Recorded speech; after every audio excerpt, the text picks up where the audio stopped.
Welcome to EpiSTEM podcast. This EpiSTEM podcast is brought to you from the National Centre of STEM Education at the School of Education in the University of Limerick. I'm your host, Geraldine Simmie, and I'm the Professor of STEM Education here at the Centre and the Director of EpiSTEM. And my co-host, Michelle Starr, and I am the Research Liaison Officer in EpiSTEM.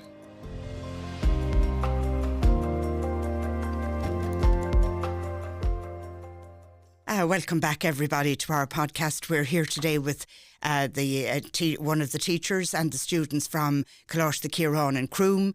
We're here to talk about our eco-village project, the design a sustainable eco-village in Ireland for 2050. And we're looking forward so much to welcoming you all this morning. Michelle would like to say, I'm sure, a welcome as well. Yes, we're absolutely thrilled to have the students and their teacher here, and and to chat them about what they thought of the project and participating in it, which will be great. So maybe if I mention everybody's name, we have Edel Farrell here as the physics teacher, and we'll talk to you, Edel, in a minute about the project and about your experience of being involved in lots of STEM projects. And then we have three students with us. We have Felix Nabor, is it? Nabor. And Masha, what's your name again fully? Masha Galinovska. Lovely. And I have Andrew Szetlitsvoi. Yeah, lovely. Great, Andrew. Okay, so maybe, Edel, would you kick off and tell us something about the school and about your interest in STEM? And of course it is Coláiste Chiaráin Croom. Yeah, so we're from Coláiste Chiaráin Croom, and we are a school that has a strong STEM tradition in the school. We have been mentoring the young scientist for the last 20 or so years. We've had regular successful entries, 4 to 5 entries per year. This year we did very, very well. We had 9 entries.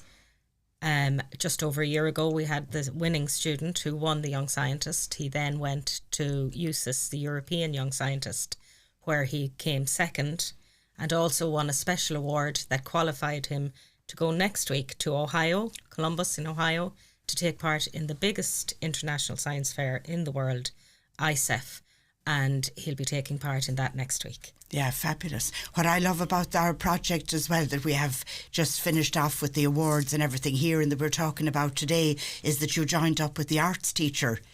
Yeah, so when the opportunity to take part in this project came along, I was really interested in it from a STEM point of view, looking at all the things that can be done from a STEM background, from science and technology, in developing the idea of a sustainable village. And then, as it happens, our art teacher is also our Green Schools coordinator, so I asked him to get involved.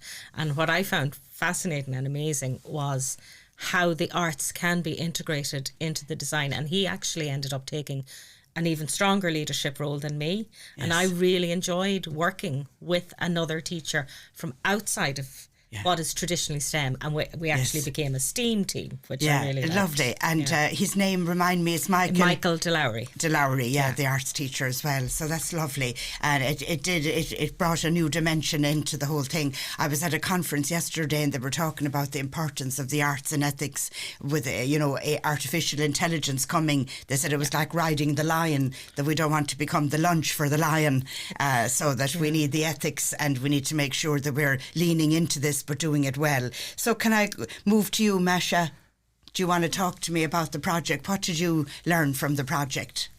Well, mostly we learned just how to work together, and we also learned a lot about how much thought goes into every sector in the village, and just every single part, like education and the social justice system.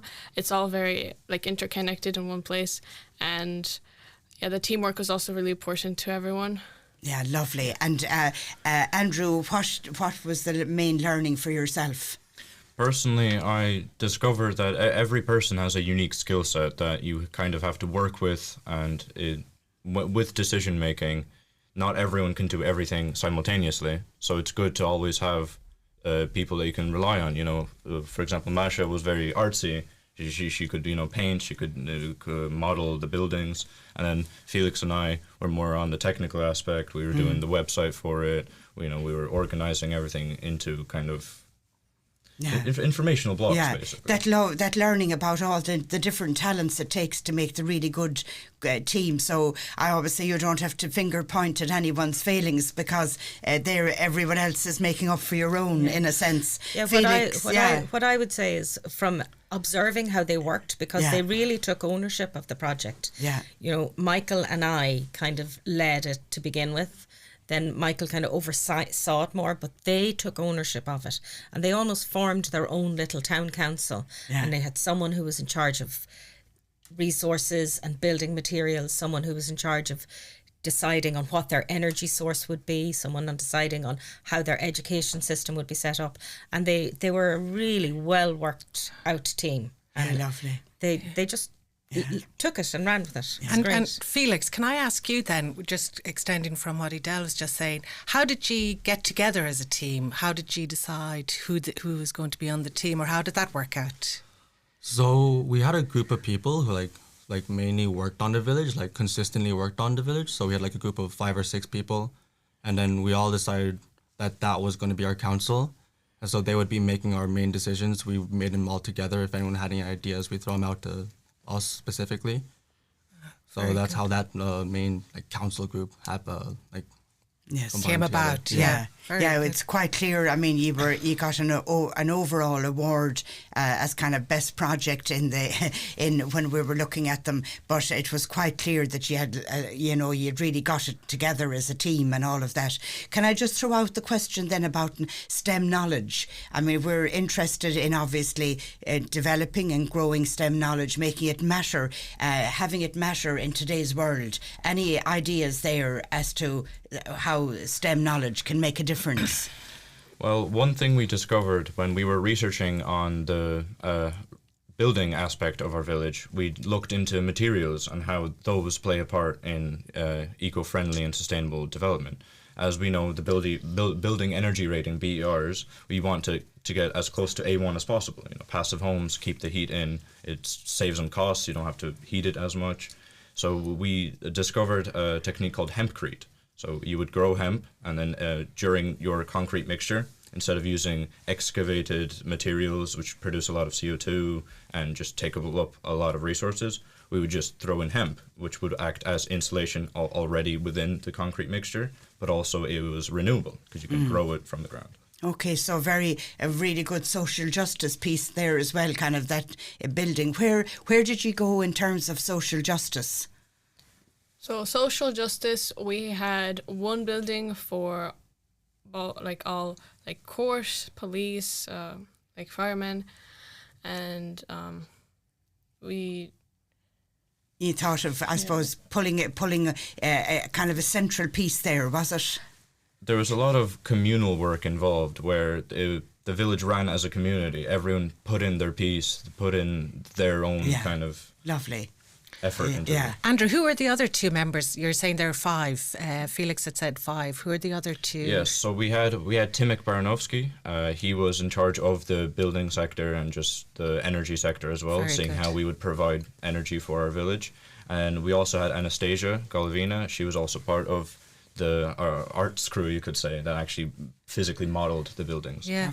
So you had a real team then that worked on, as Edel was saying earlier, on every section of the village design. And Masha and Anastasia, they put a lot of thought into the design of the home places within the village, and they were very clear that they wanted to mix the housing. So they had housing for families and they had housing for smaller groups like couples or single people, all integrated together so that all the community was integrated and not separated. That integrated community was lovely. And your design had this, was it an octopus? It was kind of an eco village you had come up with. That was fascinating, all the arms of the octopus. Felix, where did you get that idea? So we took inspiration from nature and biomimicry. Because with an octopus, how each tentacle works, their own little sectors we had, they could work independently but also heavily rely on everything else.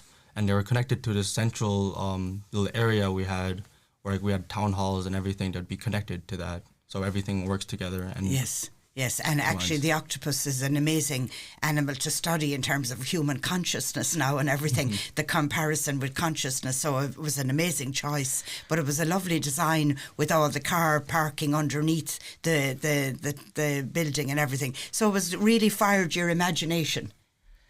And what did you think of the concept of the renewable energy? You did a brilliant community. It wasn't just one house, it was the whole community. Tell us about that. Yeah, so all the houses were, like every single building was powered by solar panels, and also in case of like any emergency we had hydroelectricity beside the river that we made beside the village. Oh, very. And also to prevent the village from flooding, we also had like barriers beside the river, so it's good. Yeah, and you thought flooding. of everything, and that's Yeah. great social And justice. So like you get the electricity from the solar panels, and as Andrew mentioned, all the houses are renewable in the way that they're insulated, all the buildings, so it keeps in the energy without letting everything out. And the transport was also sustainable because there were no cars in the village. We had e-bikes which were shared, and you can take one from a station, ride it across the village, and then just put it on charge for the next person to use. And also there were trams which you can hop on, and there were lots of stops across the village. Wow. Very lovely. What I liked there, your village had a heart and a soul in it because it had places of worship as well. So I liked that it didn't forget about our spiritual and our religious background or development or people from different religions and all of that. So that was, I thought, very inspiring, as well as all of the ways of growing food and all of that. You were giving a bit of space for people to have well-being and connect to their soul world. Anyone want to talk about that piece? I mean, I consider myself religious, and it was a very important aspect of the village to me personally. And we had great big discussions on the religious sector of the village because most of the time, for example, you only have mass on Sundays, for example, so you don't really need a huge building only for one day to be used. So what we discussed was perhaps a shared building for all the faiths, where we have one building with different sectors within the building for each faith and denomination. And it could be shared all around the week. So, for example, if someone has Mass on Saturday, they go on Saturday, Sunday, they go on Sunday, and everything worked together. Yeah, I love that multi-faith, interfaith. I like those spaces. It was very nice, but it was lovely to see it, that you had dreamed that up yourselves. Yeah, it is. It's so nice, especially for the foresight of that for Ireland, which was always very, it's segregated within the churches, even within the school system. So it is lovely to see that you thought of from the heart of the community, but also the social class, your design for the energy, which you were talking about, Masha, the way it was done. And I was thinking of everyone from all social backgrounds had equal access to the energy. So did you tell us what you thought about on the, I suppose, the harvesting, the food aspect of it, because you had a lovely design there. So the communal garden. We had our farm sector kind of farther away from everyone else, but we still had housing accommodation still there for if people like farmers there, if they want to work there. We also had stacked farming, so they'd go on different layers, so we could farm different crops and multiple crops without using too much space. Oh, wow. The farming sector is also beside the river, so it can... So it had water, access to water, and a tiered system. Yeah. And how did you see the tiered system? Where did you get that idea? That's fantastic.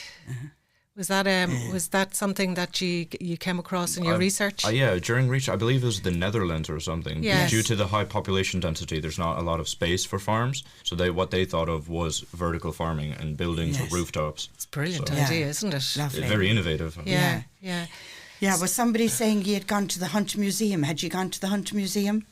Yeah, we all went to the Hunt Museum with Mr. McFarlane, and it kind of taught us to think outside the box of how we could use things from the past to incorporate into the village, because in the past it was all before electricity and all the cars, and people will still use things still sustainably, which has been forgotten a lot of modern times.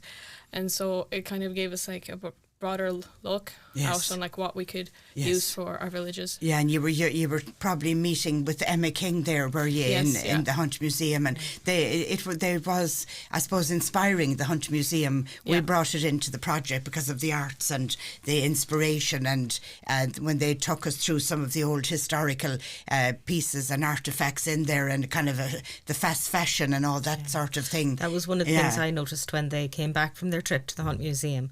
They came up with the idea of trying to instill within the village the idea of repair, reuse And recycle. and recycle. Yeah. So machinery would be repaired. They would have a workshop. There was a workshop somewhere in the village. Yeah. Can you tell us about that, Felix?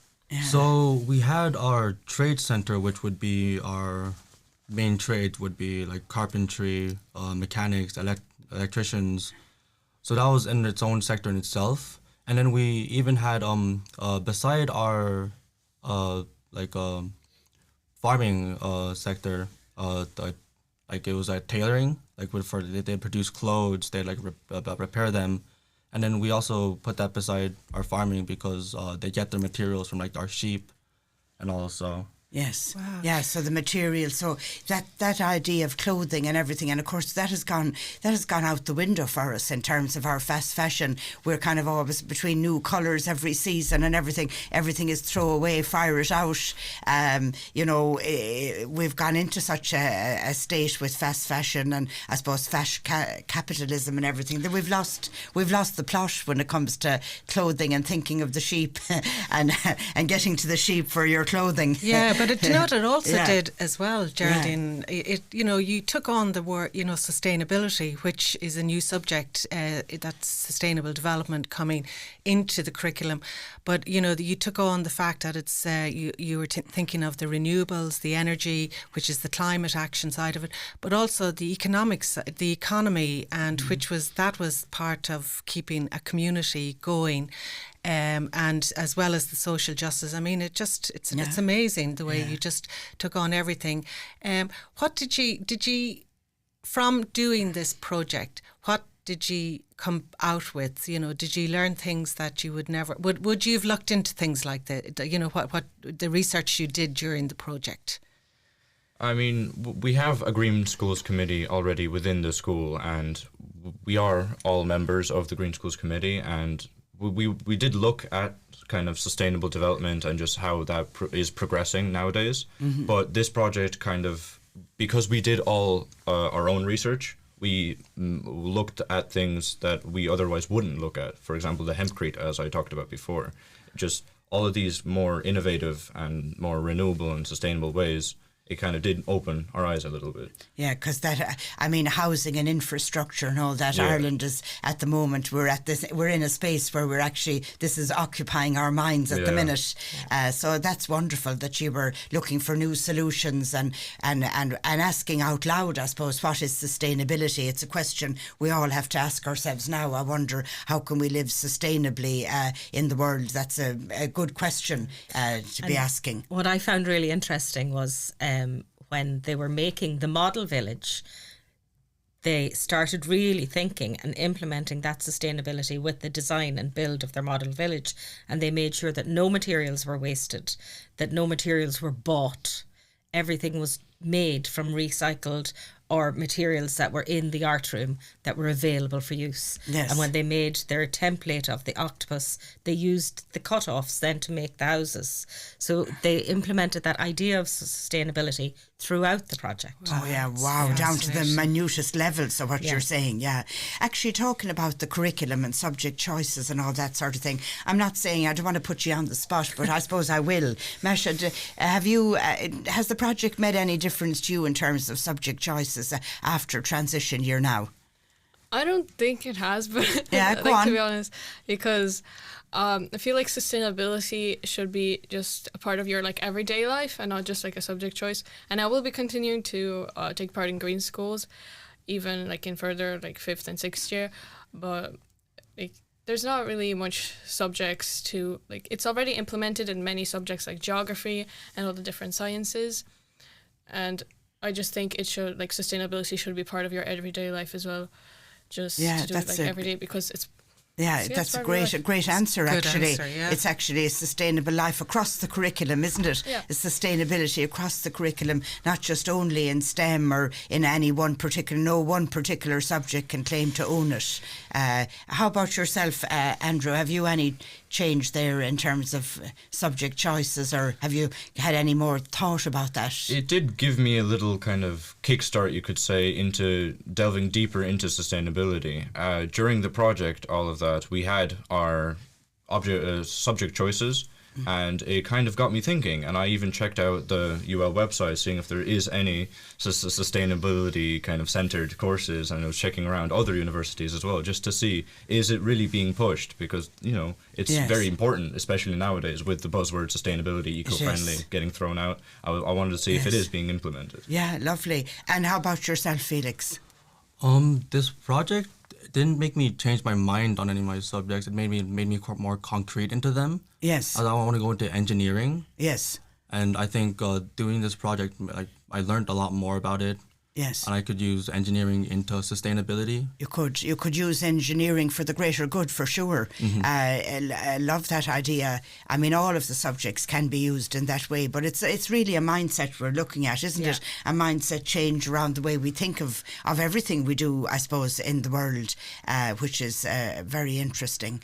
Do you want to add anything there, Michelle? No, and I'd love if you had a wish, would you love to see villages designed like what you designed? What would be your big wish for the future, for your future? It's your future. After we finished the village, it was actually like a bit sad to part ways with the project, and some of us actually just like wish that the village like that would exist, because it just became, it was our project which we worked on for so long, and it was just perfect and like for us, because we put so much like effort and thought into it, and it was a bit sad knowing that villages like that don't exist yet, but it would be lovely in the future, because the village that we've designed is fully self-sustaining and it relies on itself, and it's really sustainable.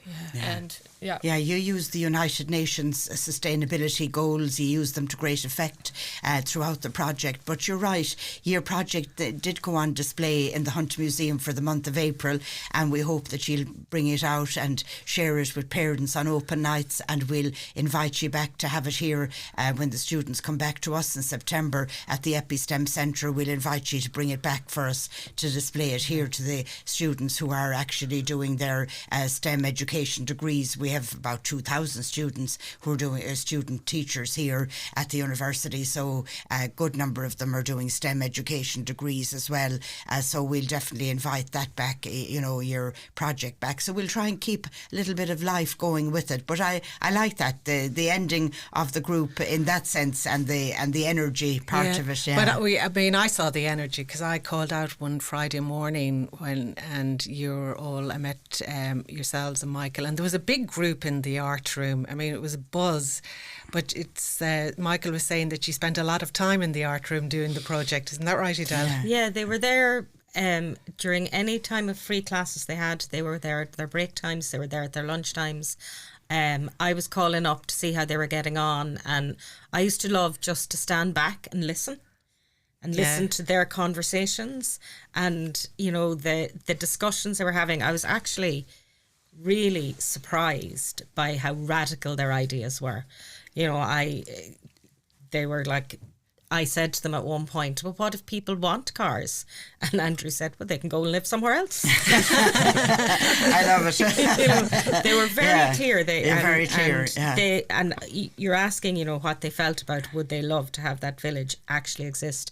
They built their dream village. Yes. Yeah. And yes, I think they all would love that type of village to exist. And I think even the book we sent out to you that time, I mean, we had spent, the research assistants here with us had been looked all over the world, and there's such wonderful things going on, so that there is great efforts internationally as well as nationally. There's great efforts being made at looking at how we can live more sustainably, and obviously in the planet we're in at the moment, we need to take care of it, but we also need to know how to live in peace with one another as well. So we've a big learning curves going on there.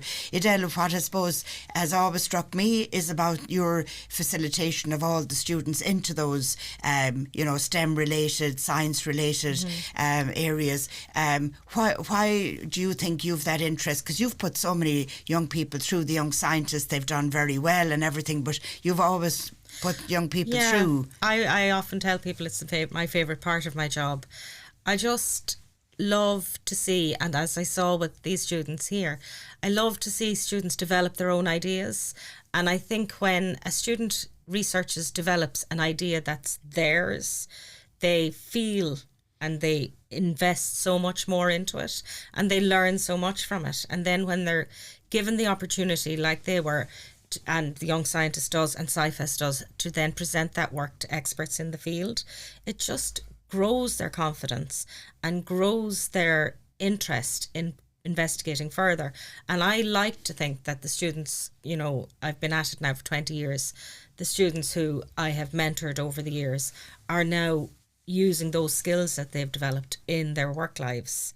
And I'm in touch with a number of them and they're all very successful.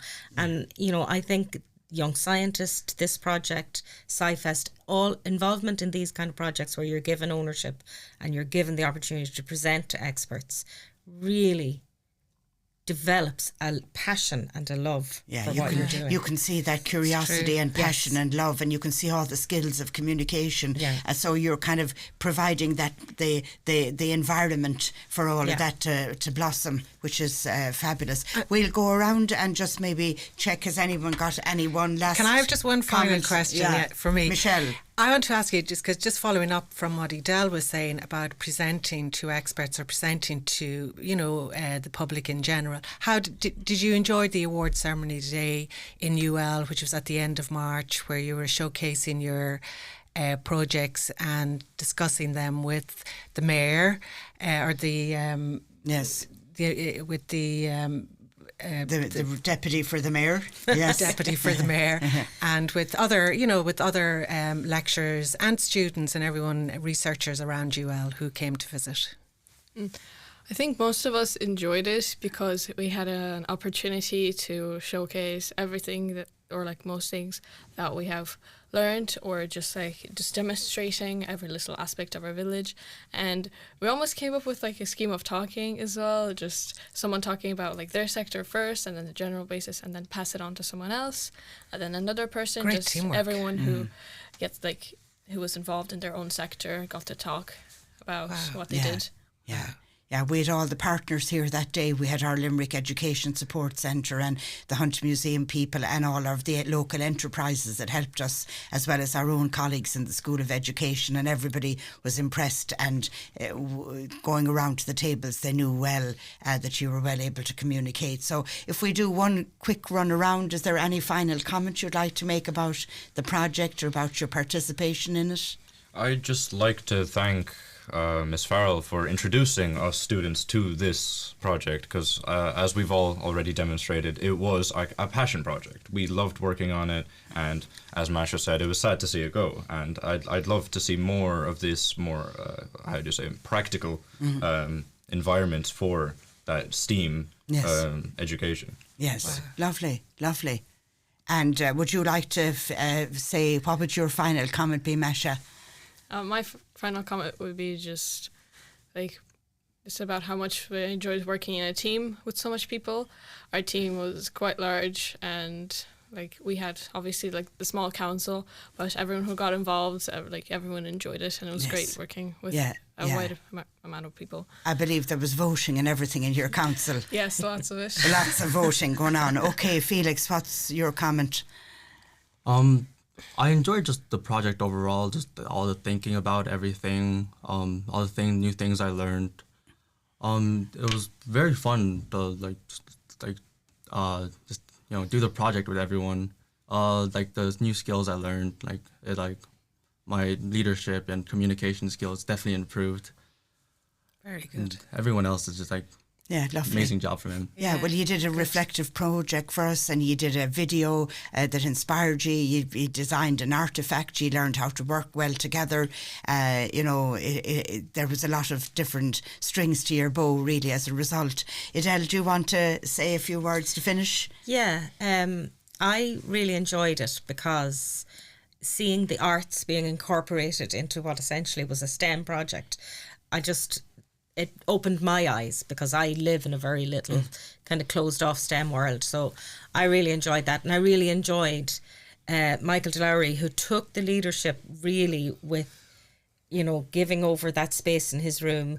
He was there for them to run ideas by, and to have somebody else, another teacher, to collaborate with on one project, which I'd never done before.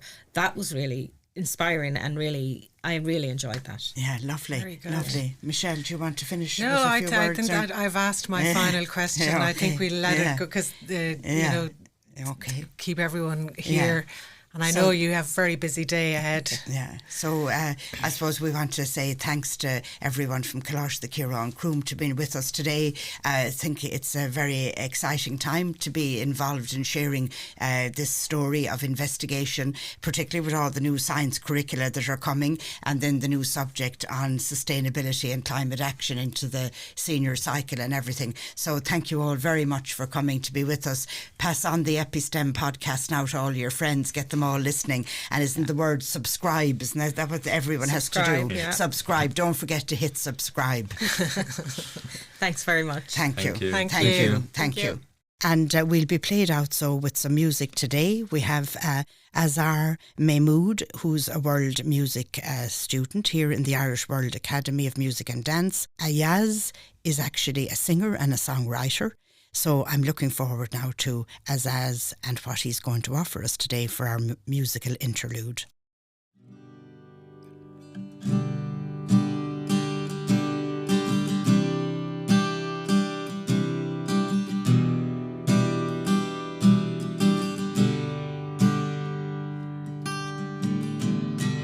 I'm standing out into the night, and they're trying to hide the pain. I'm going to the place where love and a feeling good don't never cost a thing. And the pain, it feels a different kind of pain. I'm going home to the place where I belong, where love has always been enough for me. I'm running from no think you got me all wrong. Don't regret this life just for me. But these places and these faces are getting old. But these places and these faces are getting old. I'm going home. Well, I'm going home.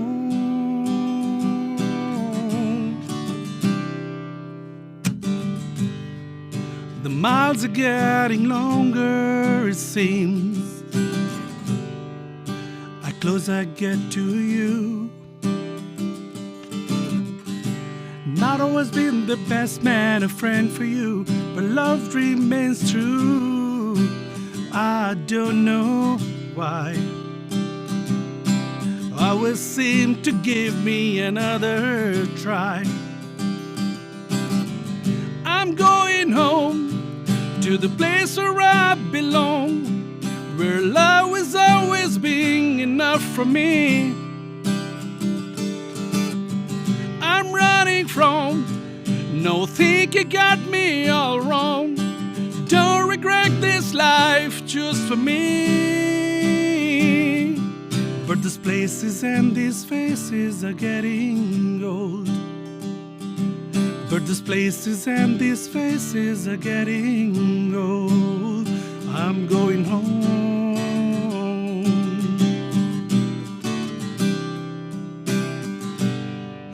Be careful what you wish for, 'cause you just might get it all. 'Cause you just might get it all when some you don't want. Be careful what you wish for, 'cause you just might get it all. 'Cause you just might get it all, yeah.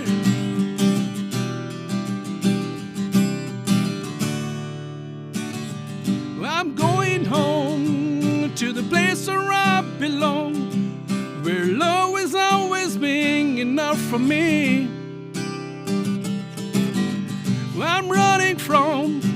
No, think you got me all wrong. Don't regret this life, choose for me. But these places and these faces are getting old. But these places and these faces are getting old. I'm going home. So I'm going home.